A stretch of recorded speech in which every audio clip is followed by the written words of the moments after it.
In MMA, we are used to seeing fighters give it their all in the cage. But for every second a fighter spends in an actual fight, an hour is spent in the gym. So, what MMA gyms are out there? What do they teach their fighters? What are their histories?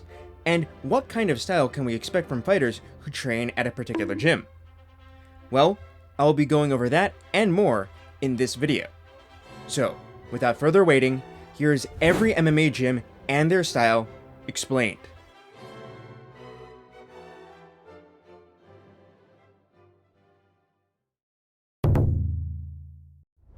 Eagles MMA is a Russian MMA organization that provides training and management services for fighters. The organization was founded in 2016 by Khabib Nurmagomedov and the former Russian oligarch Ziauddin Magomedov.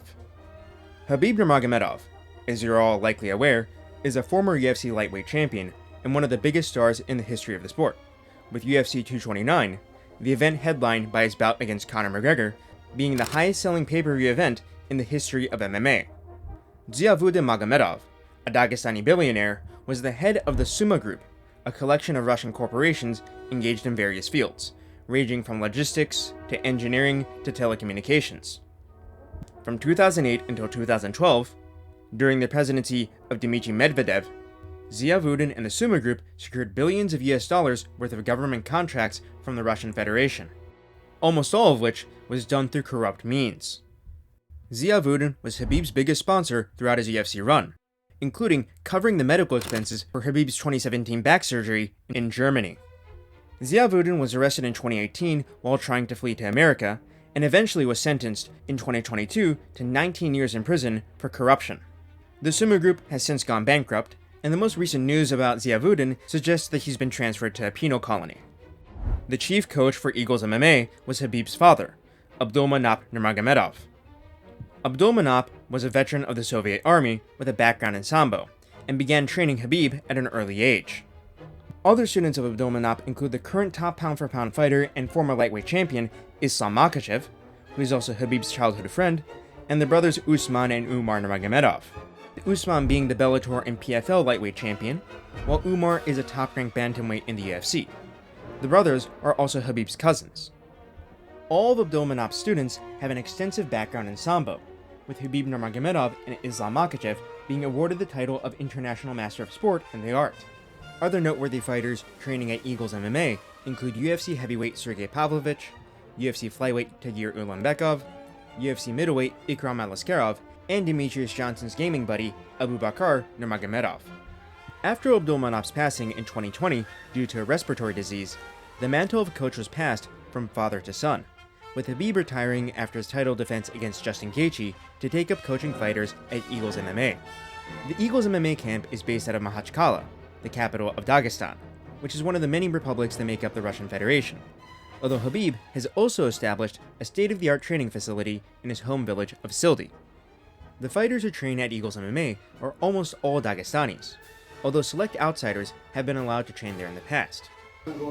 If you want your son high-level wrestling, send him 2-3 years Dagestan and forget. The training at Eagles MMA is extremely rigorous, with daily training being about 6 to 7 hours a day. Fighters develop their strength and conditioning with old-school techniques like mountain runs, carrying large rocks while hiking, and bodyweight exercises. As is the case with many Russian gyms, there's an emphasis on perfecting technique through drilling and lighter, more playful sparring, which is a carryover from the wrestling programs of the USSR. And, due to the very conservative culture of Dagestan, there are minimal distractions from training. As Khabib has said many times, most of the fighters at Eagles MMA live very simple lives. They train, eat, pray, and sleep, and nothing else. The extreme training volume at Eagles has developed some of the most technical and well-rounded fighters in modern mixed martial arts. However, the drawback to this volume training lifestyle is that many fighters become overtrained and injured. This can lead to careers being cut short or fighters going through long layoffs. Most notably, Khabib himself had multiple injuries to his back and knees, which could have led to him retiring before he even became champion. When discussing fighters from Eagles MMA, most fans and commentators bring up their overwhelming MMA wrestling and top-pressure grappling game. Although the implementation of the grappling style varies from fighter to fighter, The main goal of the style is always the same: corner the opponent up against the fence, take them down, and break them with heavy top pressure before finishing them with ground and pound or a submission. And thanks to the background that many fighters at Eagles MMA have in combat sambo, they are used to mixing and striking with their takedown offense. This means that fighters from Eagles MMA are capable of finishing the fight both on the feet and on the ground, making them a threat at every point in the fight. However, while Eagles MMA is one of the most successful in the history of the sport, there have been many controversies with the gym.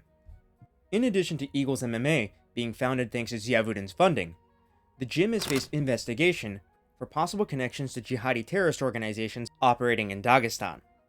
On Sunday, June 23, 2024, simultaneous attacks were launched against 2 Orthodox churches, 2 synagogues, and a police post in the cities of Derbent and Makhachkala.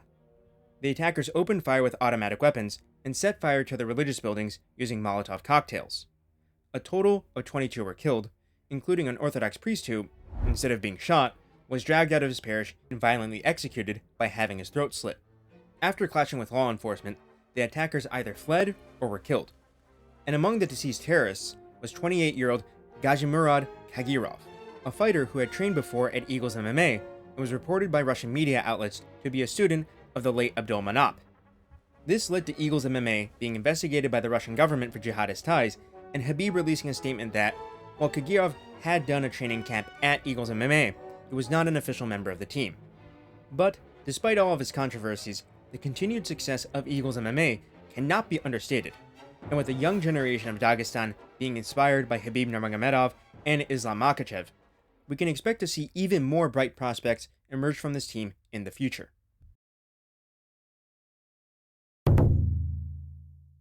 American Top Team, often abbreviated as ATT, is widely regarded as the gold standard for MMA gyms. ATT was founded in 2001 when the American entrepreneur Dan Lambert recruited the brothers Marcus Conan Silveira and Marcelo Silveira, who were Carlson Gracie BJJ black belts, and Ricardo Liborio, another Carlson Gracie black belt from Brazil Top Team. Together, this group founded the Silveira Brothers Fight Team, which would later go on to be rebranded as American Top Team.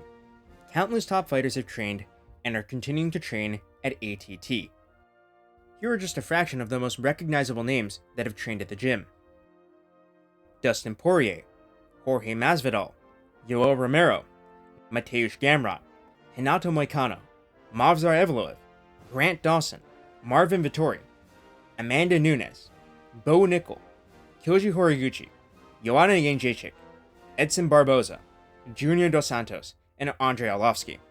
Currently, ATT is home to 2 UFC champions: flyweight champion Alexandre Pantoja and women's bantamweight champion Kayla Harrison. American Top Team has a history of being recognized as one of the best MMA gyms in the world, winning the award for Best MMA Gym in the World a total of 6 times at the World MMA Awards. The reputation American Top Team built for its top-notch coaching and facilities led to the gym expanding across the United States, and now ATT has over 30 facilities, including gyms in Canada and Croatia, of all places. However, most of American Top Team's best fighters train at the ATT headquarters in Coconut Creek, Florida. To say that this facility is huge is an understatement. The mats have enough space for hundreds of athletes to roll at the same time. The cage has the same dimensions as the UFC octagon, and there's ample strength and conditioning equipment there as well. It is also worth mentioning that this facility is no longer open to the public, and is exclusively for fighters. And if you want to become a member of ATT as an amateur or up-and-coming pro fighter, you need to pass through their developmental program. The requirements to apply for the ATT developmental program are: be at least 18 years old, live in South Florida full-time, have your own accommodations, and of course, being serious about becoming a professional fighter. Then, if the ATT coaches are interested, they'll invite you for a tryout. And if you pass, you get to join the team. But even with these strict requirements, if you ever look at an ATT training session, you'll see that the gym is packed full of people. Currently, the 2 top coaches for pro fighters at ATT are Conan Silveira, who I mentioned earlier, and Mike Brown. Conan Silveira is a fighter who competed in the very early days of MMA. The most notable moment from his MMA career was his controversial fight against Kazushi Sakuraba at UFC Japan. where a barrage of punches from Silveira caused Sakuraba to drop for a single leg, which then led to referee Big John McCarthy stopping the fight early. After protests from the crowd and reviewing the tape, Big John ruled the bout a no contest, which led to Silveira and Sakuraba rematching for the tournament final that night, which ended in an armbar submission victory for Sakuraba. Mike Brown is a WEC and UFC veteran and a former WEC featherweight champion, who won the belt off of Uriah Faber and defended it twice before losing it to Jose Aldo. Other noteworthy fighters turned ATT coaches include Thiago Alves, a former title challenger against Georges St. Pierre, and King Mo, a former Strikeforce champion who also has a KO win over Yuri Prohaska and Rizin. When it comes to techniques and styles, American Top Team is the gym we should all point our fingers to and blame for getting Joe Rogan to babble ceaselessly on commentary about calf kicks. Although ATT didn't invent the calf kick, the gym's success helped to popularize the strike like nothing before. The most prevalent example of ATT's success with calf kicks was Dustin Poirier using calf kicks to deaden Conor McGregor's leg before knocking him out. After the fight, Conor said, Conor, was the leg something that you felt growing over time as he landed more shots, or did it suddenly happen because in the final sequence there's a moment where it looks like your leg suddenly goes dead and your balance goes... Yeah, it was an accumulated for sure. I knew when I seen he had Thiago Alves in the corners like these, I knew what was coming. I knew they were going to try and kick I knew he likes to kick the low kick. He's also experienced that kick before himself, taking it. So that's my first time to experience that. So, but one of them sunk in early, and Thiago said that was a good one. And I was in my head thinking, yeah, bastard, it was a good one. And then it just started accumulating up. And other ATT fighters who have effectively used calf kicks include Koji Horiguchi, who used them to deaden Kai Asakura's leg before knocking him out, and Alexandre Pantoja, who opened with the strike in his title defenses against both Steve Erceg and Kai Asakura, and threw the strike consistently throughout both fights. Although there are many advantages to training at a gym as large and high caliber as ATT, there are some downsides, and the biggest downside is that you might end up fighting your teammates. Just to give you a quick example, if you have a look at the ATT website, you'll see under the lightweight division section of their fighters page that they have Chris Duncan and Mateusz Rebecki listed next to each other. And well, these two went to absolute war with each other in what would be a fight of the month. And even if teammates aren't fighting each other, being a part of the same gym while being in the same promotion can cause problems. Amanda Nunes has said that Kayla Harrison joining ATT was what made her leave the gym, as she knew that she would be fighting Kayla in the future. The one final note I have about ATT is about the founder and owner, Dan Lambert, and how he might have contributed to Colby Covington's persona. Dan Lambert is not just a businessman, but is also a pro wrestling manager who has appeared in multiple AEW professional wrestling events where he's cut a few promos. In an interview with Ariel Helwani, Dan has admitted to telling Colby to try the brash and offensive persona he's known for now, although Dan regrets doing so in hindsight because of the feud that happened between Colby and Jorge Masvidal. However, to this very day, Dan is continuing to get American wrestlers at ATT to cut brash promos, as you can see with how Danny Sabatello, a former Bellator fighter who now fights in Rizin, acts in his interviews. You know what, at the end of the day, what these guys don't realize is it's not one person in particular that I want to fight. It's all of them, and I will fight them all at the same time. It doesn't matter who the it is. I'm calling out all these guys, and I want them all.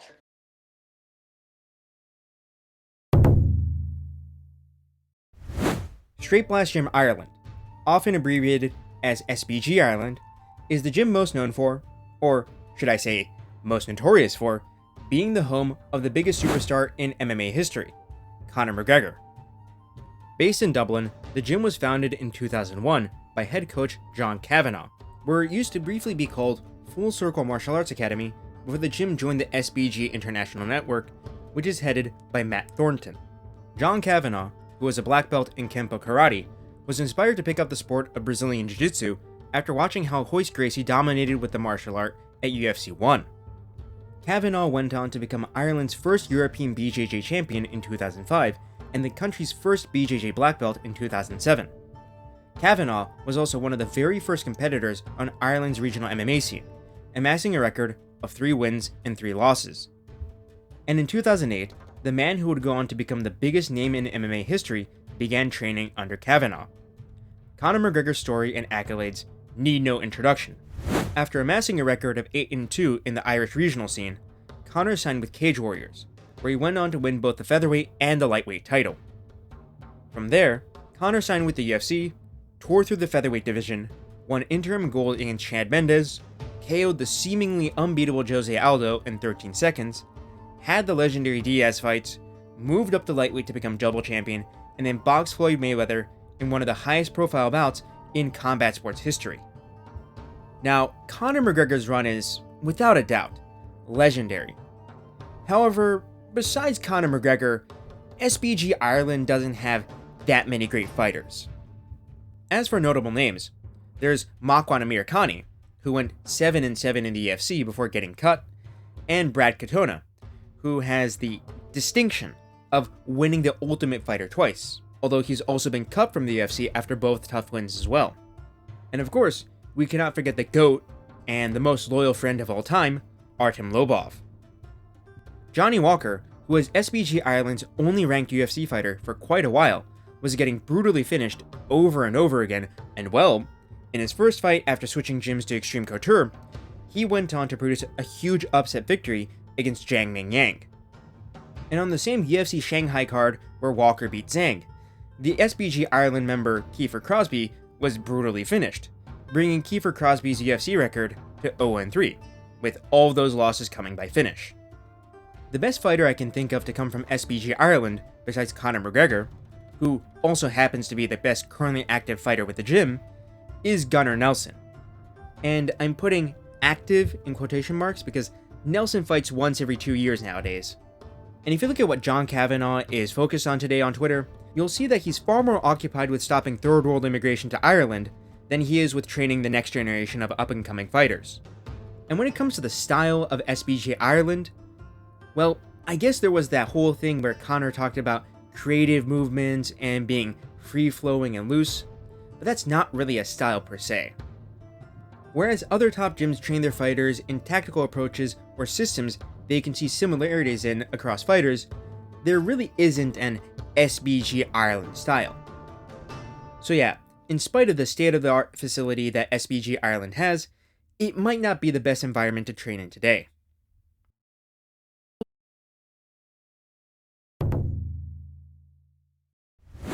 Located literally 5 minutes drive away from the UFC Apex and 7 minutes away from the UFC Performance Institute in Las Vegas, Xtreme Couture is one of the largest MMA gyms in the world.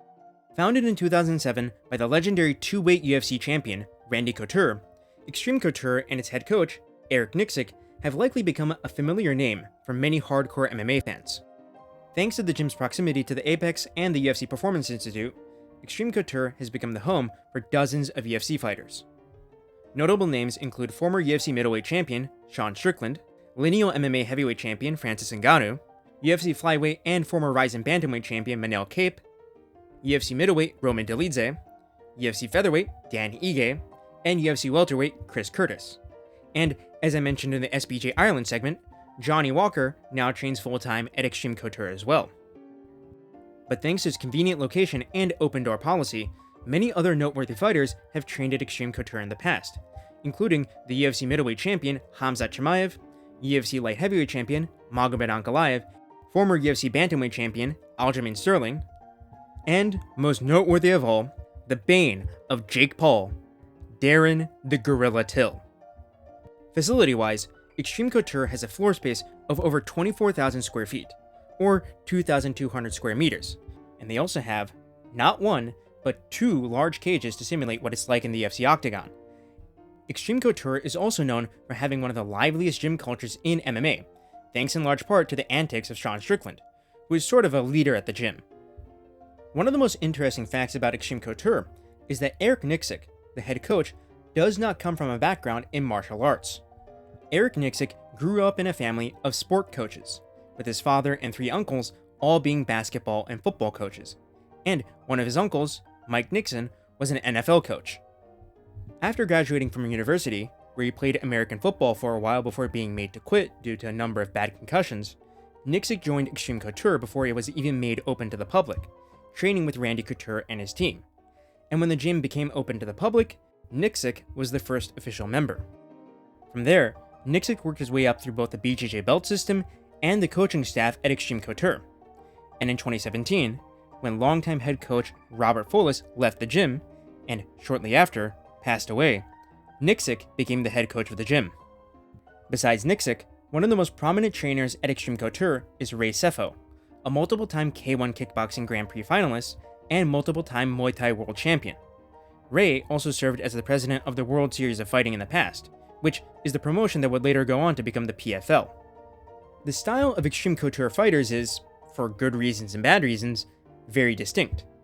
The fighters who have been at the gym the longest, like Sean Strickland, Chris Curtis, and Dan Ige, have all developed a boxing-centric style with a heavy emphasis on defense. And you can even say that Magomed Ankalaev fights in this sort of style as well. This style is a result of the majority of Xtreme Couture's training being sparring, which gets fighters very comfortable with being in combat, but gives them less time to focus on developing new techniques. The Xtreme Couture style has been criticized by fans in the past for being too one-dimensional, with fighters who train at the gym seemingly being unable to get out of first gear, adjust mid-fight, or show urgency in fights when they're behind on the scorecards. However, this style also makes fighters from Xtreme Couture very difficult to finish. And it also makes it so that Xtreme Couture fighters are less likely to give up an advantage when they do have one. So, if I were to characterize the Xtreme Couture style, I would say that it's consistent to a fault. And this is understandable since, due to Nixick's lack of a background in martial arts, he's not really the man to teach professional fighters brand new techniques. However, where Nixick shines as a coach is understanding the limitations of his fighters and getting them to apply their techniques in the correct situations. This is best shown in his course, Cage Control for MMA, where Nixick explains how to cut the cage against an opponent. And if you watch fighters from Xtreme Couture, they actually do use the tactics that Nixick teaches here. In Sean Strickland's fight against Adesanya, he effectively cut the cage and forced Adesanya to flee in the direction Strickland wanted him to, allowing Strickland to open up with strikes. And in Dan Ige's fight with the 6'3" Sean Woodson, pressuring Woodson up to the cage was instrumental in getting the TKO win. So even though Nixick and Xtreme Couture do deserve some criticism, what Nixick teaches does make its way into fights and does make a positive difference. And to end this segment on a positive note, one of the best parts about Xtreme Couture fighters is their willingness to save events on short notice. Since the gym is in the heart of Las Vegas and a few minutes drive away from both the Apex and the T-Mobile Arena, if the UFC needs someone to fill in for a fight, they can often count on Xtreme Couture to find their man. To give you a few examples, we had Sean Strickland filling in on a week's notice against Nasruddin Imavov because Kelvin Gastelum pulled out, which led to Sean beating Imavov, and that is a win that has aged really well for Sean, by the way. There was also Chris Curtis, who fought Brendan Allen in a rematch on short notice because Marvin Vettori pulled out.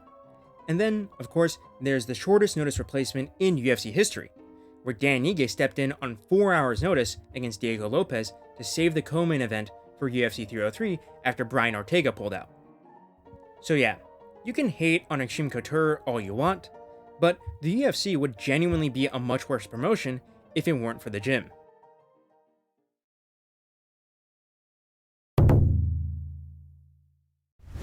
The Fighting Nerds are one of the most unique MMA gyms to have burst onto the scene in the past few years. The gym, first known as Combat Club Sao Paulo, was founded in 2014 by Pablo Sucupira and Caio Borralho. Pablo Sucupira was originally a copywriter at a marketing agency, but he quit his corporate job at 29 because his colleagues were keeping him from expressing his ideas because they thought they were too crazy. Pablo then picked up Muay Thai and boxing and competed as a professional boxer on the Brazilian regional scene for a year.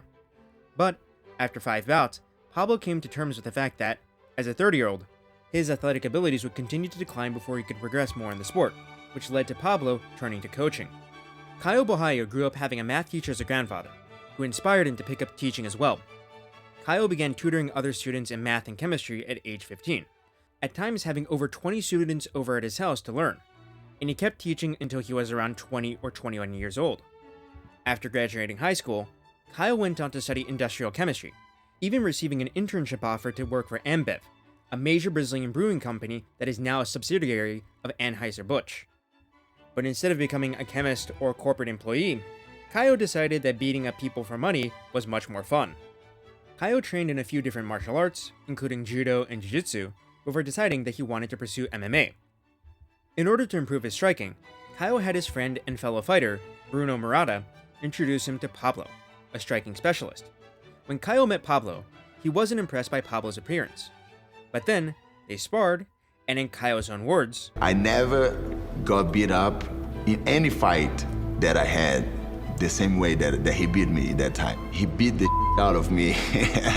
From there, Pablo and Caio found that they had a lot in common. They both came from academic backgrounds, and they agreed that a more scientific approach to fighting that included rigorous game planning and tape study would produce the best results.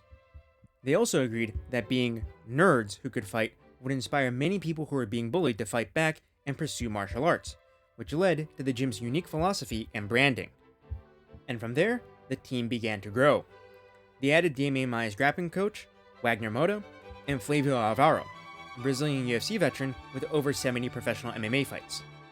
Now, in 2025, the gym is one of the most high-profile ones in the entire UFC, with ranked contenders in weight classes from featherweight to middleweight.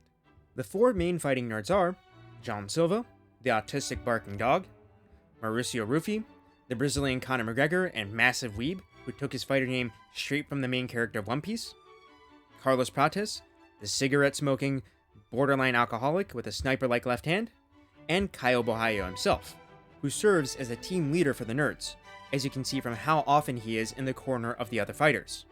Other fighters who are part of the gym include Mikhail Oleksiejczuk, who is a former opponent of Caio's, Bruna Brazil, and Thiago Moises. The fighting nerds are as recognizable as they are thanks to their trademark accessory, a pair of broken, taped-together glasses that they wear in their post-fight interviews.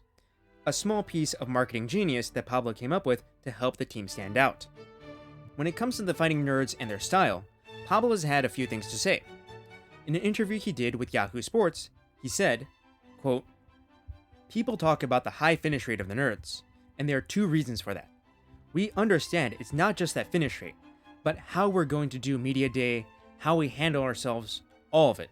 It's all part of entertainment. We understand that the UFC needs that and wants that. That's one point. The other point is that the fighting style I developed is not from other fighters. It's from animals.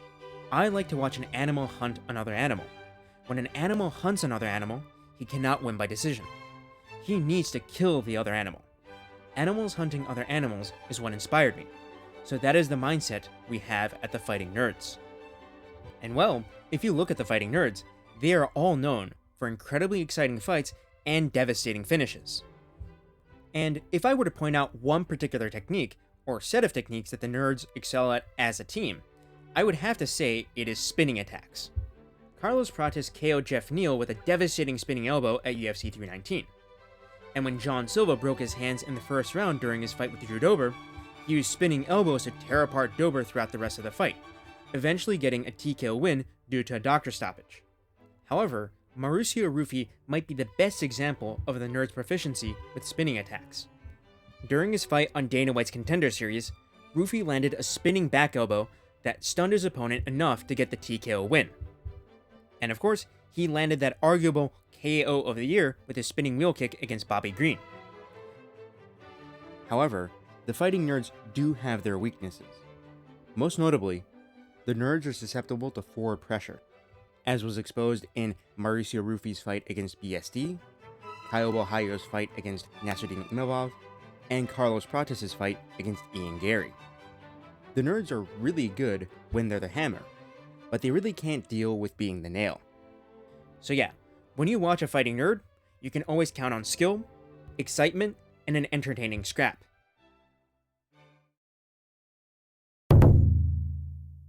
City Kickboxing, or CKB for short, is a gym based in Auckland, New Zealand that was founded in 2007 by Eugene Behrman and Doug Viney.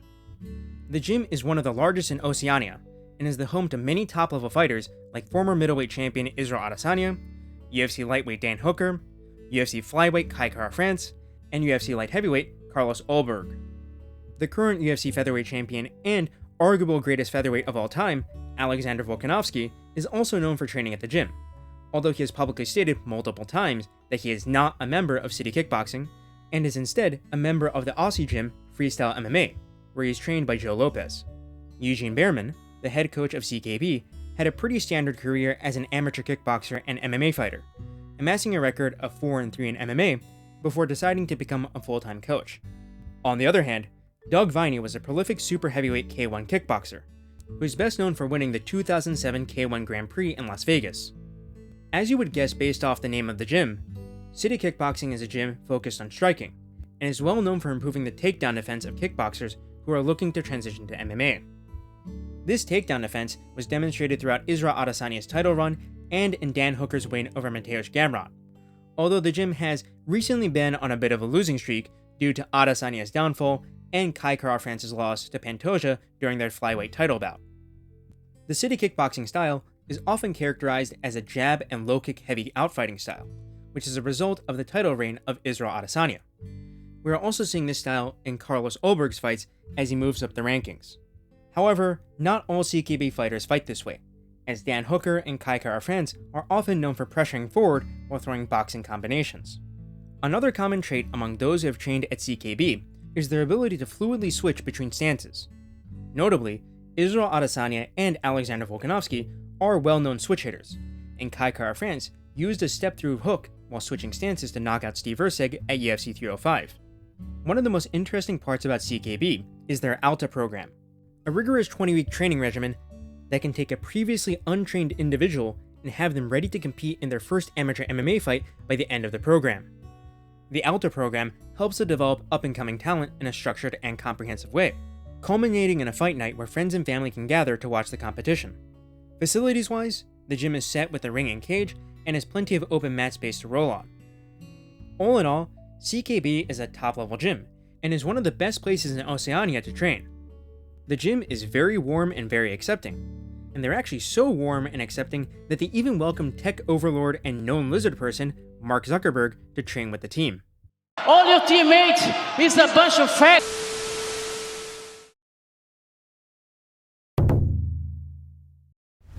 American Kickboxing Academy, or AKA for short, is an American MMA gym based in San Jose, California, that was founded in 1985 by Javier Mendez.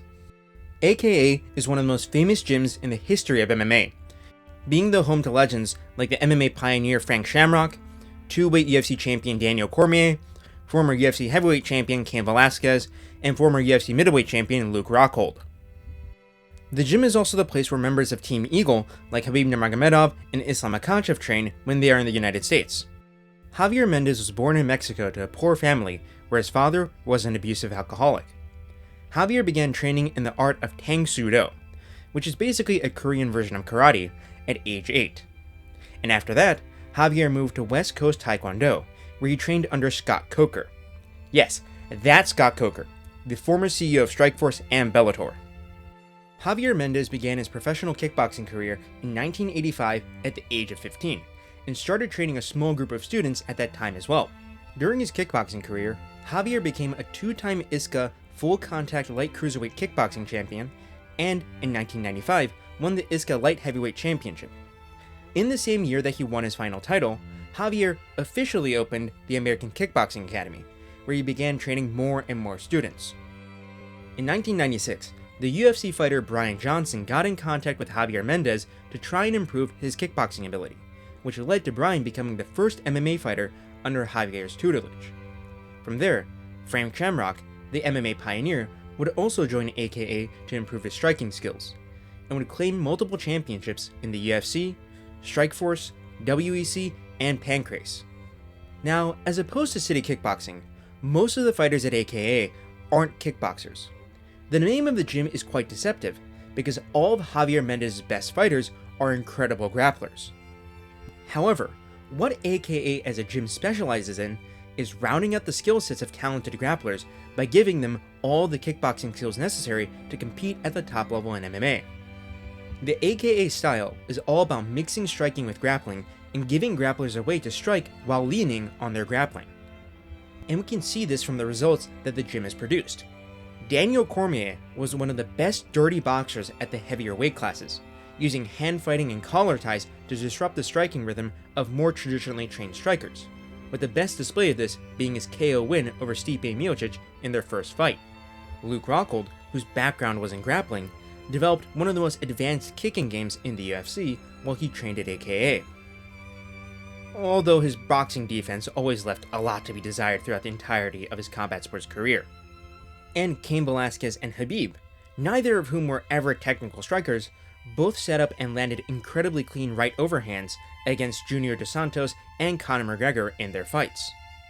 The greatest product of the gym, though, has to be Islam Makhachev, who was able to outstrike Charles Oliveira and go toe-to-toe with Dustin Poirier and Alexander Volkanovski on the feet, and is one of the most defensively responsible strikers in MMA history.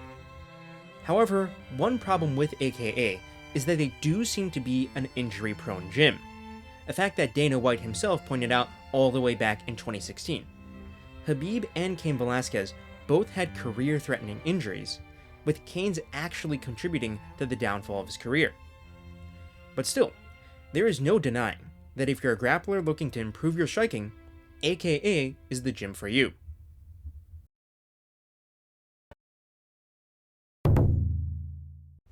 Team Alpha Male, which is totally not the most cringe-inducing gym name in the history of MMA, is based in Sacramento, California, and was founded in 2007 by former WEC featherweight champion and UFC fighter Uriah Faber.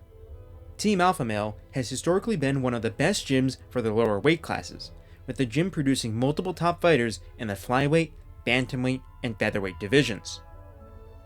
A few notable names include former UFC bantamweight champion TJ Dillashaw, former UFC bantamweight champion Cody Garbrandt, former UFC flyweight champion Davison Figueiredo, UFC featherweight knockout artist Josh Emmett, UFC flyweight Joseph Benavidez, and UFC featherweight Chad Mendes. In recent years, Team Alpha Male has also become the top gym for Chinese fighters training in the United States, with notable names including Song Yadong, Suma Dirji, Yan Chaonan, and Li Jingliang. Back in the 2010s, Team Alpha Male was one of the gyms with the most drama and storylines in the UFC. The drama all stemmed from Uriah Faber's rivalry with Dominick Cruz, which started when Cruz signed his name over Uriah's face for their first fight in the WEC back in 2007. Although Faber choked Cruz out in their first encounter, Dominick went on to beat Uriah in their other two fights, which were for the UFC bantamweight title. Dominick Cruz also beat other Team Alpha Male fighters like Joseph Benavidez and TJ Dillashaw, creating the storyline that no matter what Team Alpha Male did, they could not surpass the Dominator. However, this all changed when Cody Garbrandt defeated Cruz in one of the slickest performances in UFC history, finally getting Team Alpha Male a win against Dom. But by that time, TJ Dillashaw had left the gym to follow Dwayne Ludwig, a former UFC fighter turned striking coach who had worked at Team Alpha Male and had produced exceptional results with improving the gym's striking, but decided to leave the gym over a pay dispute with Faber. Then, TJ KO'd Garbrandt twice in their title fights, leading to Cody's downfall and subsequent exit from Team Alpha Male. But that's actually not the only story of infighting at Team Alpha Male, since Joseph Benavidez and Davison Figueiredo, who are both Team Alpha Male fighters, fought for the UFC flyweight title twice, with Figueiredo finishing Benavidez in brutal fashion twice. You know, if I'm Uriah Faber, I'm probably glad that I don't have to deal with this kind of drama anymore, since half of those training at the gym nowadays are Chinese fighters. But still, the history of drama aside, the gym is pretty good, and is one of the best places to train if you're a fighter in the lower weight classes. Back when Dwayne Ludwig was coaching, the style of Team Alpha Male was characterized by fluid kickboxing and quick footwork, with the most notable examples of this being TJ Dillashaw and Cody Garbrandt. However, when looking at the gym both historically and in the current day, fighters from Team Alpha Male have been renowned for one particular technique, the guillotine choke. Uriah Faber was very well known for his guillotine, finishing top fighters like Dominick Cruz and Jens Pulver with the choke. Joseph Benavidez finished Tim Elliott and Miguel Torres with the technique, and even Song Yadong, who is mainly known for his striking, choked out the first Indian fighter in UFC history, Barak Khandre, with the front choke. So yeah, if you're an alpha male with a dwarven physique that needs to jump the ghillie, Team Alpha Male is the gym for you. Until, of course, somebody opens up Team Sigma Male.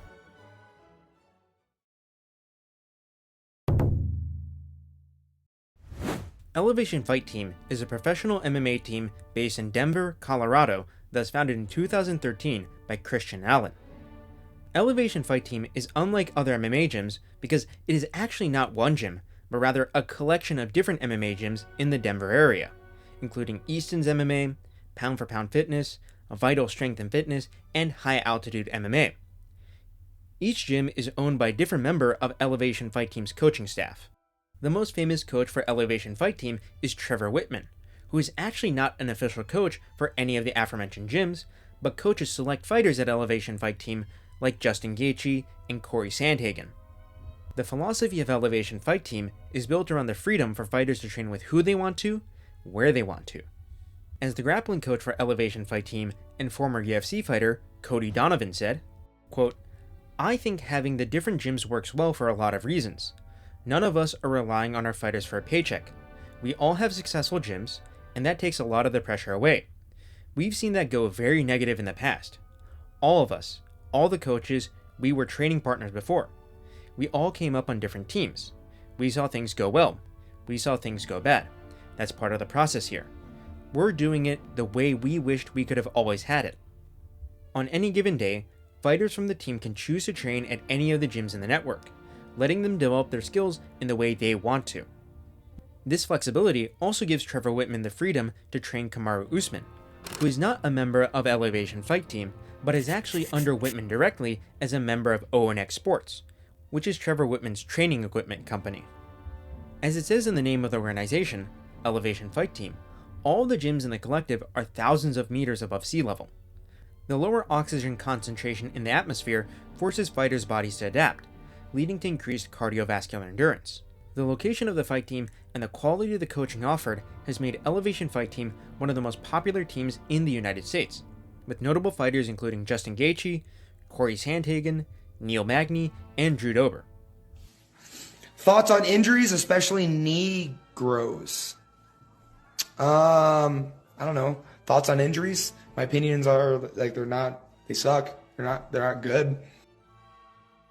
Kamaru Usman also trains at the team often, and also, when Tatsuro Taira goes to train in the United States, it is at Elevation Fight Team. The way that Elevation Fight Team is structured means that there's no concrete style for the team as a whole. However, when it specifically comes to fighters who train with Trevor Whitman, there are many commonalities. Whitman's background is in pure boxing, and he competed as a boxer before being forced to retire from the sport at the age of 21 due to health issues.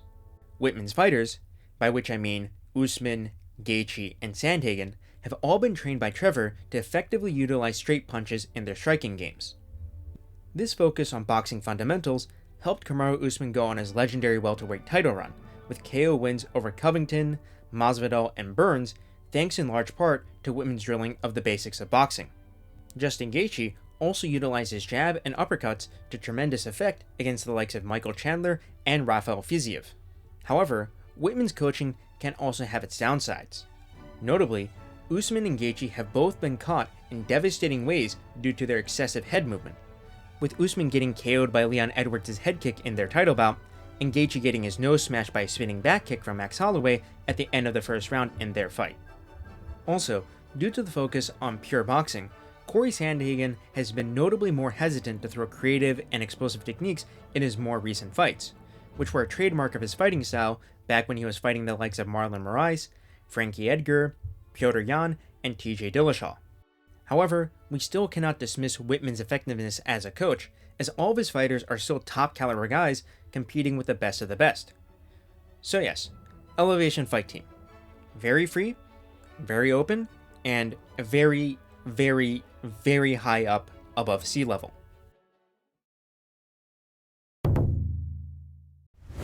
Killcliff Fight Club, often abbreviated as Killcliff FC, is an MMA gym founded in 2017 by Henry Hooft and Greg Jones. However, the true origins of the gym go back to 2011, when MMA fighters Jorge Santiago, Danielo Vielfort, Yuri Vielfort, and Gessius Cavalcanti left American Top Team and started the Blackzilians, an MMA team named that way because Danielo noticed that almost everybody who trained at the gym was either black or Brazilian. The Blackzilians basically shut down in 2017, and their top trainers, Henry Hooft and Greg Jones, started up a gym called Combat Club in Boynton Beach, Florida. The gym would be rebranded to Hard Knocks 365 for a while after moving to Fort Lauderdale, Florida for a bigger facility. But then, in 2019, the gym rebranded again to Sanford MMA, after obtaining a sponsorship with Sanford Health, a healthcare provider. This sponsorship also allowed the gym to move to Deerfield Beach and open another new facility. And then, in 2022, the gym changed its name again because Killcliff, an energy drink company, got the naming rights to the gym. You know, I would not be surprised if this gym changes its name again in the next few years. But still, a gym is not a name, but rather the people who train there. And throughout this gym's existence, from its roots in the Blackzilians up until its most modern iterations, the gym has been defined by its two top trainers, Greg Jones and Henry Hooft.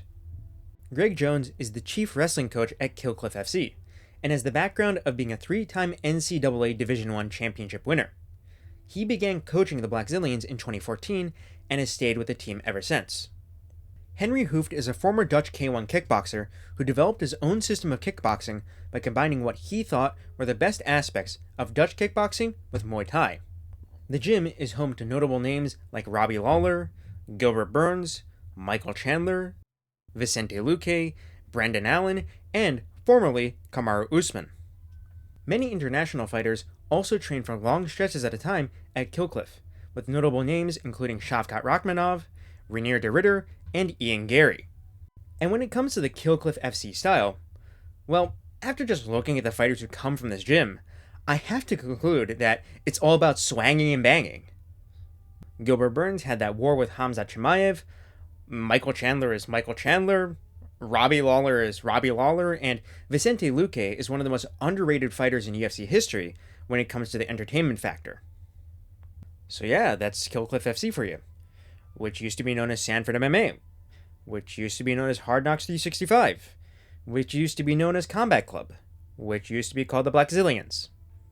You know, this makes me wonder though, how much money would Henry Hooft and Greg Jones need to rebrand the gym as, let's say, Trojan MMA, if you catch my drift?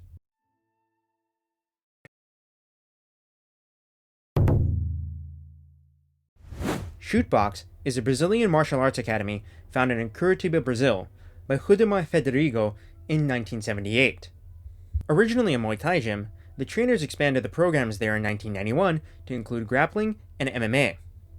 And by 1995, the gym was considered the best place to train for fighters competing in Vale Tudo, which in Portuguese means anything goes, with these competitions being considered a predecessor to modern MMA.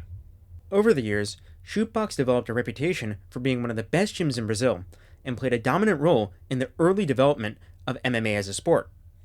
Back in the early 2000s, in Pride Fighting Championships, fighters from Chute Boxe dominated the promotion, with Vanderlei Silva holding the Pride middleweight title for over 5 years, and Mauricio Shogun Rua winning the Pride middleweight Grand Prix. During the Pride era, Chute Boxe formed a rivalry with Brazil Top Team, which was a gym with a foundation in Brazilian Jiu-Jitsu that traced its lineage back to Carlson Gracie, with notable fighters from Brazil Top Team including Minotauro Nogueira, Ricardo Arona, and Murilo Bustamante. The two gyms fought with very different styles, with Chute Boxe fighting using a recklessly aggressive Muay Thai offense, while Brazil Top Team used a more well-rounded BJJ approach. Notable fighters to have come from Chute Boxe include the aforementioned Vanderlei Silva and Shogun Rua, although they both left right after the demise of Pride FC, and Anderson Silva, although Anderson Silva also left the gym very early on in his career as well. In the modern era of MMA, the two biggest success stories from Chute Boxe are Chris Cyborg and Charles Oliveira. Chris Cyborg, who is the former UFC Women's Featherweight Champion, the former Bellator Women's Featherweight Champion, and the current PFL Champion, is one of the greatest female fighters of all time, and probably the hardest hitting woman to ever walk the planet. Like seriously, 21 KO wins as a woman is absolutely insane.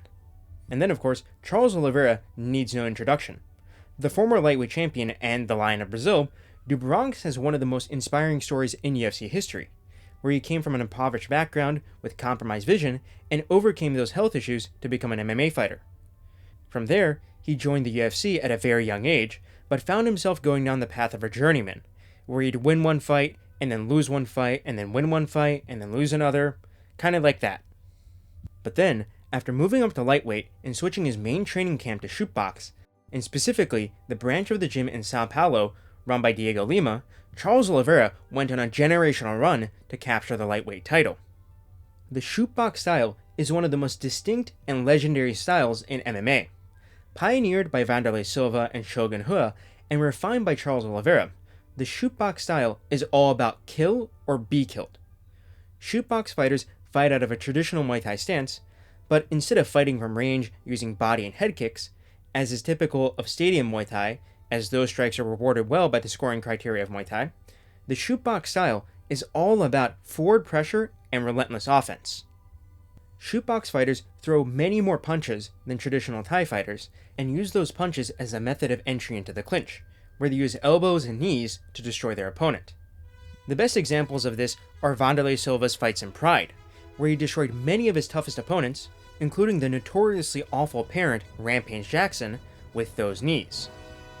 The evolution that Charles Oliveira brought to this relentlessly aggressive Muay Thai style was his advanced Brazilian Jiu-Jitsu game, which helped to neutralize the threat of being taken down that comes along with the traditional Thai stance that Chute Boxe teaches. If Charles Oliveira gets taken down or knocked down, unless he's completely out cold or is facing an equally competent grappler, he will be able to hunt for submissions off his back, which either let him finish his opponent or help him stand back up. And to this day, the gym is continuing to be a home for talented fighters like Ian Gary, Alan Nascimento, Felipe Dos Santos, and Elvis Brenner. However, the gym has a notorious reputation for extremely hard sparring, with the most infamous incident stemming from the sparring culture being Charles Oliveira pulling out from his rematch with Islam Makhachev scheduled for UFC 294 due to a cut, which led to Volkanovski replacing him on short notice and getting KO'd. So yeah, really solid gym, but still, screw you Chute Boxe for getting Volk KO'd.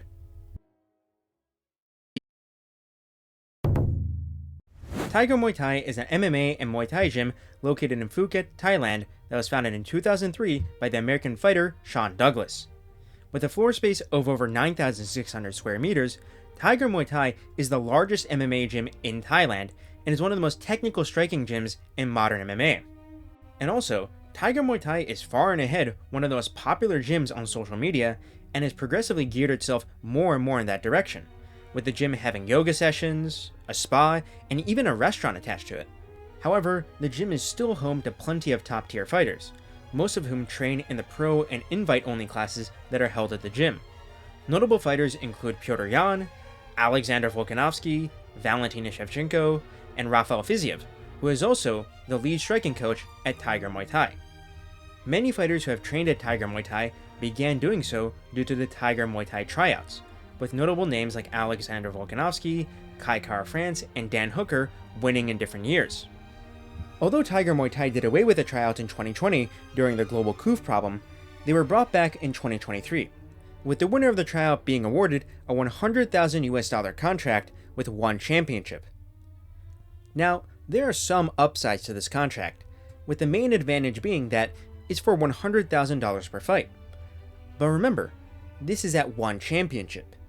And do you remember what their former two-weight world champion, Renier de Ridder, said about them? I feel I have to do for other fighters. If you think of signing with one championship, don't. It's that simple. You should not. There's nothing there. There's no fights. You're just wrong if you do this. If you sign there, this is a bad mistake. So yeah, if you're alright with fighting once every 2 years or so for $100,000, while in a contract that's extended for near eternity, I guess this program is for you. But anyways, with Tiger Muay Thai, the style is very much about striking, and specifically adapting Muay Thai for MMA like Alexander Volkanovski, Rafael Fiziev, and Petr Yan have done. Fighters from Tiger Muay Thai typically take a lower stance than traditional Thai fighters, use much more head movement, and are typically known as some of the most technical strikers in their respective weight classes. It's also worth mentioning that fighters who have trained at the gym in the past have dealt with being at a reach and height disadvantage in the striking very well, with Petr Yan arguably beating Sean O'Malley, Volkanovski outclassing Max Holloway, and the 5'8" Rafael Fiziev outstriking the 6'3" Ignacio Bahamondes to a 30-27 decision. However, in the past few years, more and more top-level fighters have been moving to train at Bang Tao Muay Thai, which is another gym in Phuket, Thailand, that was started by the former Tiger Muay Thai MMA trainers George and Frank Hickman in 2021 after an amicable split with the gym. This has led to Volkanovski training at Bang Tao instead of Tiger Muay Thai while he's in Thailand, as well as more top-level fighters like Yuri Prohaska and Zhang Weili training there instead as well. Also, I'm just going to leave this here, but since there's no way that I'm going to be able to cover Bangtan Muay Thai and many other MMA gyms just in this video, please let me know if you would like to see a part 2 to this video in the comments below. So make sure to like, share, subscribe, and hype the video. Lobo Gym MMA, located in Guadalajara, Jalisco, Mexico, is a mixed martial arts training facility founded in 2010. Under the leadership of head coach Francisco Pancho Grasso, the gym has established itself as one of the most prominent MMA gyms in Mexico. And in recent years, Lobo Gym has become a top-level gym for female MMA fighters. Lobo Gym MMA is one of the most successful gyms in the relatively short history of Mexican MMA, largely due to its role in shaping the career of former UFC Women's Flyweight Champion Alexa Grasso, who is Francisco Grasso's niece. In addition to making a name for herself by posting her feet pics on Instagram, Alexa Grasso is also famous for defeating Valentina Shevchenko to become the first Mexican woman to claim a UFC title. Besides Alexa, Lobo Gym is home to a roster of top-level female fighters who have gone pretty far in the UFC. There's Irene Aldana, a former UFC bantamweight title challenger, and Lupi Godinez, who is a ranked strawweight. There are two main trainers at the gym, Francisco Grasso himself and Diego Lopez. Grasso serves as the striking coach of the gym, with his main aptitude being in improving the boxing fundamentals of his fighters. Grasso demonstrated this in her first two fights with Valentina Shevchenko, where she was dealing pretty well with Shevchenko on the feet. The main grappling and BJJ coach of the gym is UFC featherweight Diego Lopez, who is a top-level contender himself. Born in Brazil, Lopez began training jiu-jitsu from a young age, and then left Brazil to become a coach and fighter in Mexico. He then went on to win the Lux Fight League featherweight title, and then made a name for himself in the UFC when he faced Movsar Evloev on short notice. From there, Lopez then worked his way up until he got a vacant title shot against Volkanovski. Although Lobo Gym MMA is without a doubt one of the best in Mexico, the fighters there do have technical deficiencies.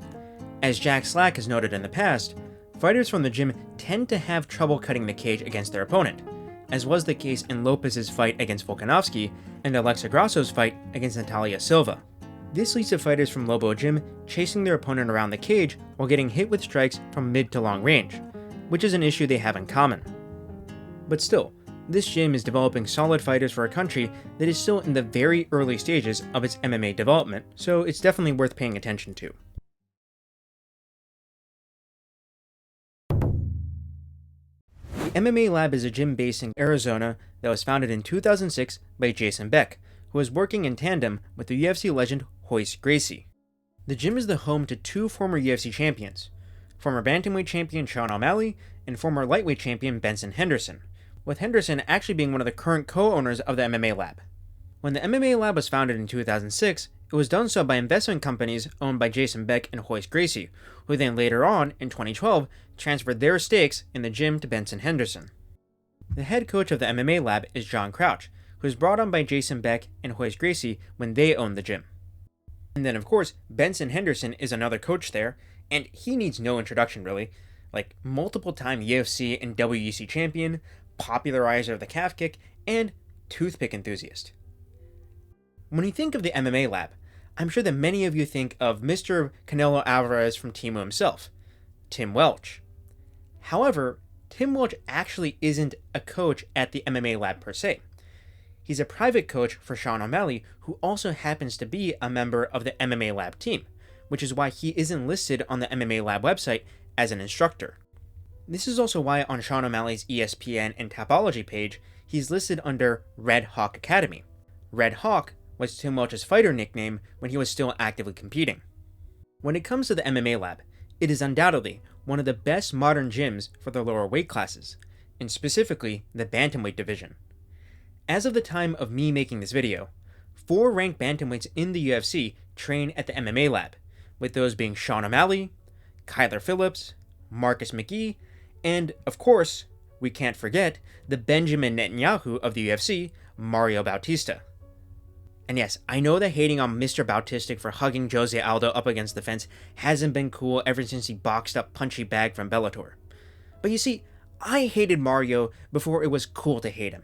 Because I believe Damon Blackshear beat him when they fought, and I'm willing to die on that hill. Also, a random fun fact, but both Kyler Phillips and Sean O'Malley have tested positive for Ostarine, the same drug, which, is pretty interesting because they both train at the MMA Lab.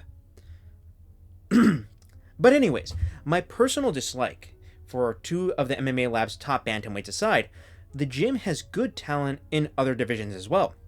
Notably, there's Jared Cannonier at middleweight, Clayton Carpenter at flyweight, and Draclara Close at lightweight. In general, the fighters from the MMA Lab are mostly strikers, with Sean O'Malley and Marcus McGee both putting on very competitive battles on the feet against Petr Yan, and Jared Cannonier putting away the likes of Gregory Rodriguez even while being over the age of 40. There really isn't a super apparent style from the MMA Lab that you can find in common across their fighters, but they are all competent strikers on the feet who also have solid takedown defense. There isn't a single terrible striker at the entire gym, so the MMA Lab is definitely doing a lot right when it comes to their striking training. But yeah, this is the gym to go to if you're living in Arizona, or you're a bantamweight who wants to train with UFC level guys. But anyways, in conclusion, this video is now over an hour long, and I doubt that most of you guys have managed to even make it this far. If you have, I first want to congratulate you on having a remarkably long attention span for a person in 2025. And second, I want you to comment down below about whether you want to see a sequel to this video where I go over even more MMA gyms. And yes, in all honesty, I did clickbait you because I haven't gone over notable gyms like Team Aspinall, Nova União, which is Jose Aldo's gym, Syndicate MMA and Serra Longo, which is where Marab and Aljo train, and Climbing Club, which is Ilia Topuria's former gym. So yes, if you want me to do more breakdowns on even more MMA gyms, please make sure to share this video, like it, hype it, share it on Reddit, share it on Instagram, share it on Telegram, send it to that girl who's left you on red for 5 days straight, or buy me some Indian bot accounts to help boost this video up in the algorithm. So yes, goodbye.